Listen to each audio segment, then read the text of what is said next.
안녕하십니까. 국민대학교 한국역사학과 명예교수인 박종기입니다.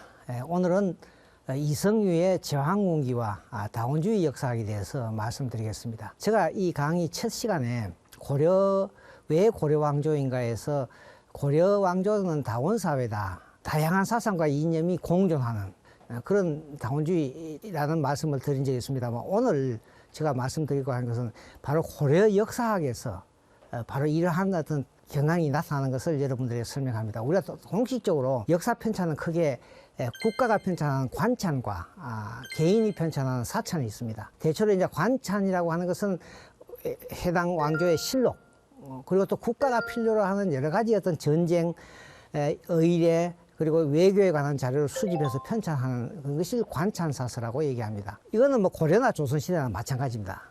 그러나 이제 개인이 편찬한 사찬사서에서 우리가 어떤 역사학의 어떤 창의성이나 역사학의 특성을 찾아볼 수 있습니다. 조선시대 현재 우리 전해지는 사찬사는 대체로 유교사관, 유교적인 이념에 의해서 편찬된 역사서술입니다. 그런데 고려시대는 조선시대하고는 다르게 유교사관, 또 신화와 전설을 역사적인 사실로 받아들여서 서술하는 이른바 신의사관, 또 어떤 불교의 어떤 신앙을 전파하는 불교사관 등 매우 다양한 역사관에 입각한 역사서가 편찬되었다는 점입니다. 이거는 조선시대하고는 상당히 다르다. 그리고 이러한 역사책들이 서로 충돌하지 않고 같이 공존하고 있다는 것이 고려 역사학의 특징입니다. 오늘 말씀드리는 고려 역사학은 한마디로 다원주의 역사인식에 기초했던 다원주의 역사학이라는 것을 하나 특징으로 내세우고 오늘 얘기를 말씀드리려 합니다. 먼저 유교사관.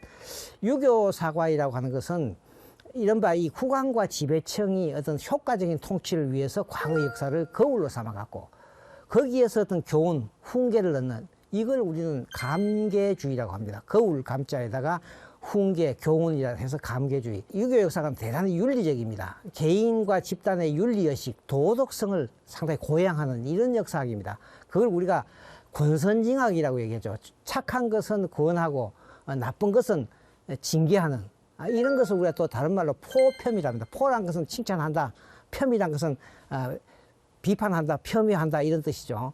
그 다음에 이 유교사관은 절대 신화나 전설 이런 것을 배제하고 구체적인 사실이 대단히 중요하다고 생각합니다. 그걸 우리는 합리주의라고 얘기합니다. 이러한 유교사관에 입각한 역사책은 가장 대표적인 것이 잘 아는 김부시가 편찬한 삼국사기입니다. 김부시가 쓴 그래서 이 유교사관의 내용, 삼국사기의 내용 방향이 분명합니다. 우리나라 옛 기록은 문장이 대단히 졸렬하고 내용이 소략하다. 군주의 착하고 나쁨, 선악, 신하의 충성과 반역, 충사, 국가의 안위, 백성들의 이 잘 다스려지고 혼란스러운 것, 치란을 모두 드러내어서 후세에게 좋은 일은 권하고 나쁜 것은 경계한다는 이른바 이 권선징악을 역사로 서술한다는 것이 김부식의 생각입니다. 결과적으로 김부식은 이 삼국사기 편찬을 통해서 어떤 군주와 지배청의 효과적인 통치를 위해서 삼국의 역사를 이런 장에서 편찬했다는 것, 이것이 전형적인 유교사관입니다. 고려시대는 이러한 유교사관인가 하면 또 한편으로는 여러분이 처음 들을지 모르겠습니다만 이 신의사관이라는 사관입니다. 신이라는 것은 글자 그대로 신비스럽고 기이한 사실, 이걸 줄임말이죠. 대체로 신화나 전설에서 나오는 대단히 비합리적이고 초인간적인 내용들이죠. 이것을 역사적인 사실로 그대로 받아들인 겁니다. 가장 대표적인 것이 우리가 일연의 삼국유사에 나온 당군신화. 그래서 보면 일연은 삼국유사 첫 부분에 뭔 얘기를 하냐면 이 옛날에 성인이 공자를 얘기합니다. 공자는 이 논어에서 사실은 괴력 난신, 아주 괴상한 힘, 난잡한 기신, 이런 데 대해서는 말하지 해서는 안 된다고 얘기합니다. 유교에서는. 그러나 일연은 뭐냐 하면 제왕이 장차 나라를 일으킬 때는 하늘로부터 어떤 명령을 받는다. 그리고 또한 예언이 기록된 글을 받는다. 그래서 일반 사람과 다르다. 그래야만이 이러한 어떤 큰 변화를 타고 큰 업적을 이룰 수 있다. 이렇게 해서 이러는 삼국유사에서 이와 같이 유교에서 부정하는 어떤 비합리적인 사실, 사건이 왕조를 창함하는 인물에는 반드시 나타난다. 그렇기 때문에 그러한 사건과 사실도 역사소설에 포함되어야 한다고 생각하는 겁니다. 바로 이런 것이 신의사관이라고 말씀드릴 수 있습니다. 이 편년통록 역시 태조 왕건의 6대조에서부터 태조 왕건의 탄생까지 거기에는 그야말로 신화와 전설 같은 얘기뿐만 아니라 심지어는 풍수지리, 도참사상까지도 포함되어 있는, 도교사상까지 포함되어 있는 이런 점이죠. 그러니까 이런 책이 편년통록이 편찬되고 개인이 편찬했지만은 이것이 의종에게 바쳐졌다. 그럼 이거는 고려왕조 국왕이 이러한 신의사관도 받아들인다는 얘기죠. 이런 점에서 이 고려 역사학의 어떤 특징을 찾아볼 수 있습니다. 이제 제가 신의사관의 어떤 대표적인 내용을 이련의 삼국유사를 썼습니다만, 이련의 삼국유사는 여기에 보면 왕력 기편에서 전체 9편으로 구성되어 있습니다. 이 가운데 우리가 이련의 삼국유사에서 역사 부분이 바로 이 기편입니다. 그러니까 왕력편, 연표죠.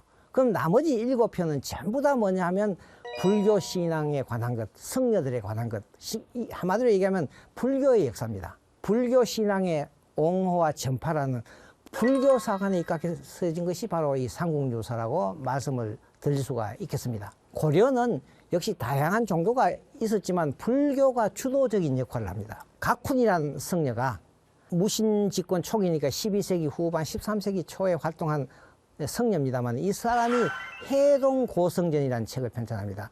해동이라는 게 바로 우리나라의 성녀죠. 그래서 이 책이 편찬된 거예요. 불교사관이.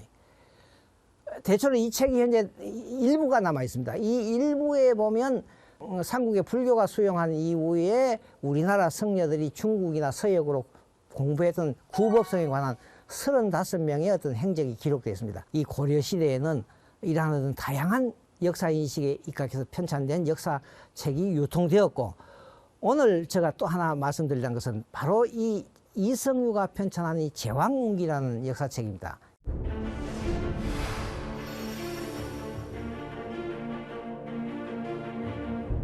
이 제왕운기라는 것은 글자 그대로 제왕들에 관한, 운기라고 하는 것은 운은 시죠. 시로서 기록한 거예요. 운기. 예. 그러니까 이 책은 제목 그대로 중국과 우리나라 역대 제왕들의 저기와 개성, 흥망의 자취를 시로서, 시어가 전부 다 2370자입니다. 운문으로 기록한 역사책이라는 특이한 책입니다. 그런 형편에서는 이 책을 흔히 영사시, 시로서 읊은 역사다. 제왕운기는 그동안에 유행했던 이 불교사관, 유교사관, 신의사관이 함께 집약되어서 편찬되었다는 점에서 이건 대단히 특이한 성이고, 어찌 보면 저는 이것이 고려 왕조의 어떤 다원주의 역사학이 집약된 책이다. 이 유교사관이 반영되었다는 예는 보면 세상을 다스리는 군자, 이 제왕이죠. 군자는 제왕의 개성과 흥망을 밝혀야 한다. 여기서 좋은 일은 권면하고 나쁜 것은 경계한다. 소위 그 포평주의죠. 권선징악을 포평하는 것. 또 선한 것을 본받을 만한 것과 악화에서 경계할 만한 것을 모두 춘추필법, 공자가 역사선 이 춘추란 책의 서술 방식에 따랐다. 이건 바로 제왕운기가 상당히 유교적인 어떤 사관이 반영된 역사책이라는 것이죠. 이 신의사관이 반영됐다는 것은 이성유는 이 고려 태조 왕건의 역사를 쓰면서 이런 얘기를 합니다. 옛날부터 천명을 받은 군주든 누구든 그 자질이 비상했다. 우리 황실, 바로 고려왕조예요. 가게도 더욱 비상한 기록이다. 바로 이련이가 삼국유사에서 제왕이 일어나려면, 영웅이 일어난 것은 반드시 특이한 사실이 있다는 것 같은 석이죠. 그러니까 제왕운기는 유교사관에 입각해서 역사를 쓰면서 한편으로는 신화나 전설에 입각한 신의사관도 일부 수용해서 제왕운기를 서술하고 있다는 점이죠. 다음은 이 불교사관에 진행됩니다. 근데 실제 이 불교사관이 뚜렷하게 반영된 것을 찾을 수 없습니다만, 이성유라는 사람은 대단히 이제 보면 관료로서는 불행한 사람입니다. 왜냐하면 이성유는 너무 바른 말을 잘하고 비판하기 때문에 왕에게 의해서, 충조랑에 의해서 쫓겨났습니다. 그래서 그는 이 1280년에 파직된 후에 삼척에 있는 이 두타상 기슭에서 생활하는데, 그때 그는 그 옆에 절이 사마사라는 절이 있습니다. 그 절에서 불경을 빌려가 10년 동안 불경을 읽었다. 그리고 불경에 관한 저술을 했다. 내전록이라는 책을 저술했다. 그리고 또 바로 이때 제왕운기도 저술하게 되는 거죠. 그리고 그는 이 제왕운기를 올리는 글에서도 뭐냐 하면, 이 마음은 부처님께 기이하고 눈은 불경에 붙박혀 있으면서 이 책을 씁니다. 이렇게 얘기하거든요. 상당히 어떤 불교적인 어떤 세계관에 젖어 있으면서 이 제왕후기를 썼다. 그러나 이런과 같이 불교 신앙을 옹호하거나 전파하려는 그런 것은 제왕후기에 나타납니다. 다만 보면 이 당나라 역사에서 소위 무종이라는 사람은 불교를 엄청나게 탄압한 사람이거든요. 이 사람에 관한 이 중국 역사에서 이 사람이 사찰을 파괴하고 성녀를 핍박했던 데 대해서 비난을 합니다. 당무종에 대해서는. 그동안에 우리 역사학에서는 이성유의 제왕후기에서 이 우리 역사의 자주성을 대단히 강조하고 있습니다. 실제 그렇습니다. 이성유는 이 고려라는 나라는 중국과 구별되는 또 하나의 독자적인 천하를 구성했다. 이렇게 대담하게 얘기합니다. 이 요하 이동 요동에는 또 다른 천하가 있다. 천지가 있다. 중국과 구별된다. 큰 파도 넓은 바다가 삼면을 둘러싸고 북쪽은 육지와 연결되어 있고 사방 천리가 조선이네. 강산의 아름다움은 천하의 이름 떨쳤다. 땅 갈고 우물 짓는 예의 바른 나라. 중국인은 우리를 소중하라고 불렀다. 그러니까 이성유는 중국과 다른 또 하나의 천하 질서를 구성하고 있는 것이 고려다. 이런 데서는 우리 역사의 독자성을 상당히 강조합니다. 이성유는 중국에도 천자가 있지만 요동지방에도 천자가 있다는 다원적인 천하를 갖고 있다. 삼국유사에 처음으로 당군을 우리 역사의 출발로 봤지만 바로 이 이성유도 제왕후기에서 당군조선을 우리 역사의 출발점으로 보고 있다. 누가 처음 우리나라를 열었나? 석제의 손자 당군이다. 중국의 연인과 같은 해에 건국했다. 그래서 1028년간 나라를 다스렸다. 물론 이건 이제 요새 학자들이 다르게 해석합니다만 고조선이 계속 이어간 기간이 1028년에 이렇게 해석을 합니다만 그리고 그 다음에 또 어떻게 하냐면 각자 나라를 세워서 70여 개의 나라가 있다. 뭐 예를 들면 부여와 비류국, 신라와 고구려, 남북 옥조 예맥이다. 근데 이들 70개의 군장은 누구의 후손이다? 당군의 후손이다.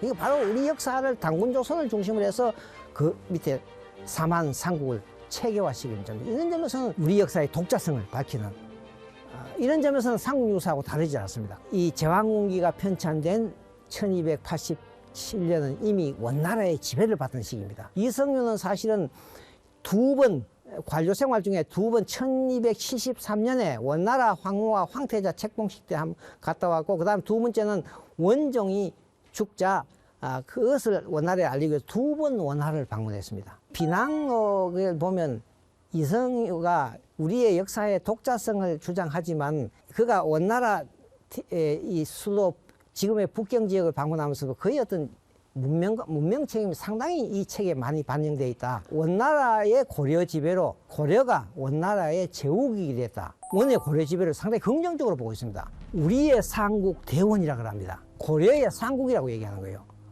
이 대원이 건설됨으로써 천하의 모든 천하가 그의 신하가 되었고 모든 중화산천의 예물을 가지고 신하의 예를 취했다. 토지는 넓고 인민은 많아서 세상이 생긴 처음이래. 이렇게 비할 정도 없이 원나라는 아주 큰 나라다. 그리고 이성유는 바로 이 원나라를 천하의 어떤 중심국가로 봐버린 거죠. 고려를 제국으로 봐버린 겁니다.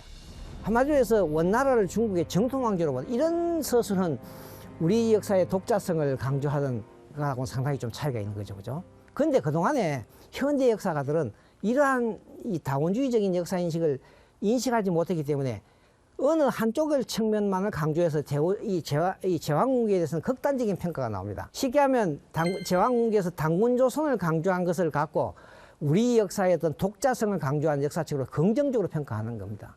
그러나 또 한편으로는 이 원나라를 천자국으로 고려를 제국으로 서술한 이런 데 주목한 연구는 그동안에 이 사실은 그렇게 알려져 있지 않습니다만 상당한 학자들은 이성유는 이건 유교 사과인데 대단히 사대적인 사과이다. 비자주적인 사과이다. 대단히 의타적 이렇게 부정적으로 평가한 역사학도 있는 거죠. 이거는 제가 이성유와 제왕후기를 보는 시각 그리고 연구의 딜레마라고 볼 수 있는 거죠. 왜 그러냐? 그거는 항상 우리 역사를 자주와 사대라는 두 가지 관점에서 어느 하나를 선택하는 것 때문에 이 제왕후기가 이렇게 긍정과 부정으로 나타났다는 얘기입니다. 저는 바로 이성유를 다원주의 역사인식의 소유자로 봐버린다는 얘기죠. 그러면 이성유는 현실적으로는 원의 고려 지배를 수용하면서 그 속에서 고려의 어떤 정체성의 위기를 해소하기 위해서 당군조선을 처음으로 강조했던 우리 역사의 출발점을 봤다. 그 외에도 유교사관, 불교사관, 신의사관 등 다양한 역사 인식으로 우리 역사를 서술했다. 바로 이러한 것이 이 제왕궁기의 특징이자 고려 시대의 역사학의 중요한 다원주의 역사학이라는 중요한 특성이 이 제왕궁기에 포함되어 있다. 이렇게 볼 수 있습니다. 그러나 이 14세기 이후에 성리학이 고려에 수용되기 시작하면서부터 성리학이라고 하는 것은 불교와 도교를 아주 공허한 사상으로 비판해버립니다. 이 성리학 중심의 역사학이라는 것은 불교사관, 신의사관을 허용하지 않습니다. 역사서술에서 이른바 이 정통론과 명분론에 입각해서 역사서술을 강조하게 되는 것이죠. 그래서 바로 이성유의 제왕궁기를 마지막으로 해서 고려 역사학의 특징인 다원주의 역사인식은 이제는 성리학 중심의 이론주의 역사인식으로 바뀌면서부터 조선왕조 역사학으로 나가게 됩니다. 이상으로 오늘 제 강의를 마치겠습니다. 감사합니다.